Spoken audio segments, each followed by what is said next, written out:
Hello friends, स्मार्टो systems की PHP series में आपका स्वागत है और मेरा नाम है वीरेंद्र सिंह। पिछले सेशन में हमने देखा ऑपरेटर्स का एक ब्रीफ इंट्रोडक्शन, जिसमें हमने देखा कि हमारे पास मुख्यतः 5 तरह के ऑपरेटर्स हैं: arithmetic, assignment, relational, increment, decrement, जो कि पोस्टफिक्स, प्रीफिक्स रूप में है, और लॉजिकल ऑपरेटर्स। इस सेशन से हम इन सभी ऑपरेटर्स को बारी बारी से एक्सप्लेनेटरी फॉर्मेट में सीखने वाले हैं। सबसे पहले बात करते हैं अर्थमेटिक ऑपरेटर्स की। अगर आप अपने वेरिएबल्स के बीच में कुछ कैलकुलेशन करना चाहते हैं तो उस केस में आपको अर्थमेटिक ऑपरेटर्स का प्रयोग करना पड़ता है। आपके पास यदि यहाँ एक चार्ट दिया गया है, इसमें अगर आप देखें तो यहाँ पे दूसरे नंबर पे सिंबल ऑफ ऑपरेटर का कॉलम है, जिसमें प्लस एडिशन के लिए, माइनस सब्सट्रैक्शन के लिए, मल्टीप्लाई के लिए आप स्टार का साइन यूज करते हैं, और स्लैश डिवीजन के लिए। और अगर आप परसेंटेज की बात करें तो इसको हम ऑपरेटर के नाम के रूप में, मॉड्यूलस के रूप में जानते हैं। अगर आप इनका प्रयोग करें तो आपके पास कुछ इस तरह के आउटपुट अवेलेबल रहते हैं। जैसे मान लीजिए अगर आपके पास 2 वेरिएबल है, एक ए और दूसरा बी। ए में 10 स्टोर है और बी में 2 स्टोर है।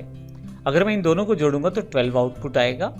अगर मैं माइनस करूंगा ए में से बी को तो 8 आएगा, 8। अगर मल्टीप्लाई करता हूं तो 20। अगर मैं डिवाइड करता हूं तो 5, और अगर मैं मॉड्यूलस निकालता हूं तो 0।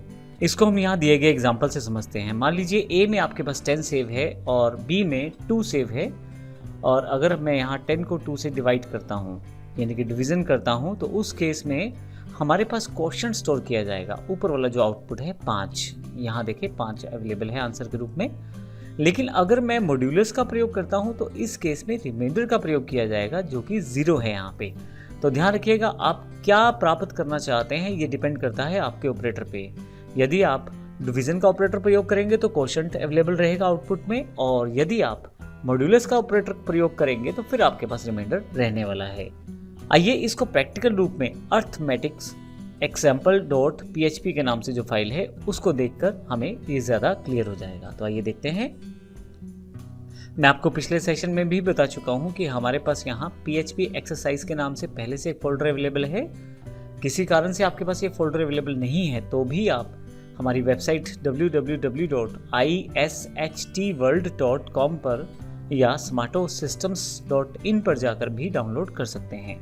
यहाँ यदि आप देखें तो मेरे पास यहाँ काफ़ी सारे एग्जाम्पल्स उपलब्ध हैं, और मुझे जो एग्जाम्पल यहाँ से प्रयोग करना है वो है अर्थमेटिक एग्जाम्पल। अगर किसी कारण से आपको ये नहीं मिल रहा तो आप यहाँ पे सर्च भी कर सकते हैं। मैं डबल क्लिक करके इसे ओपन कर लेता हूँ और साथ में ब्राउज़र भी ओपन कर लेता हूँ। अब देखिए मेरे पास ये भी अवेलेबल है और ये भी अवेलेबल है। अब यहाँ पे यदि आप देखें तो मेरे पास यहाँ अर्थमेटिक, यहाँ PHP के नाम से एग्जाम्पल अवेलेबल है। मैं क्लिक कर लेता हूँ, फिर से PHP फाइल को भी यहाँ साथ में ओपन कर लेता हूँ ब्राउज़र के साथ। अब इसमें हमारे पास जो आउटपुट दिया गया है वो सारा यहाँ पे रिप्रेजेंट किया गया है। ए में 10 है और बी में 2 है। अगर आप देखें तो यहाँ मैंने इसको आउटपुट को रिप्रेजेंट किया है, ए में 10 और बी में 2। सबसे पहले value of a plus b, यानी कि एडिशन की वैल्यू रिप्रेजेंट की गई है। अब ऐसे केस में मैंने यहाँ कॉन्कैटिनेट के पश्चात राउंडेड ब्रैकेट को प्रयोग किया है। राउंडेड ब्रैकेट में मैंने शुरू और एंड वाली ब्रैकेट का प्रयोग किया है, और बीच में 2 वेरिएबल्स जिनका मुझे टोटल करना है। तो अगर आप इन दोनों को जोड़ें तो 12 आपके पास आउटपुट रहेगा। इस तरह से माइनस करेंगे तो 8 रहेगा, मल्टीप्लाई करते समय 20, डिवीजन के वक्त 5, क्योंकि हमने पहले भी जानकारी ली थी कि क्वोशंट यहाँ पे स्टोर होने वाला है। और अगर मैं मॉड्यूलस निकालता हूँ तो 0, क्योंकि रिमाइंडर स्टोर होने वाला है। तो इस तरह से अर्थमेटिक ऑपरेटर का प्रयोग कर सकते हैं आप अपने एग्जाम्पल्स में, और जब आप प्रोग्रामिंग करते हैं तो इन ऑपरेटर्स की वैल्यू और बढ़ जाती है। तो आने वाले सेशंस में हम सभी ऑपरेटर को देखेंगे बारी बारी से। अगला जो ऑपरेटर हमारे पास अवेलेबल है वो असाइनमेंट है, जिसकी जानकारी हम अगले सेशन में लेने वाले हैं। धन्यवाद।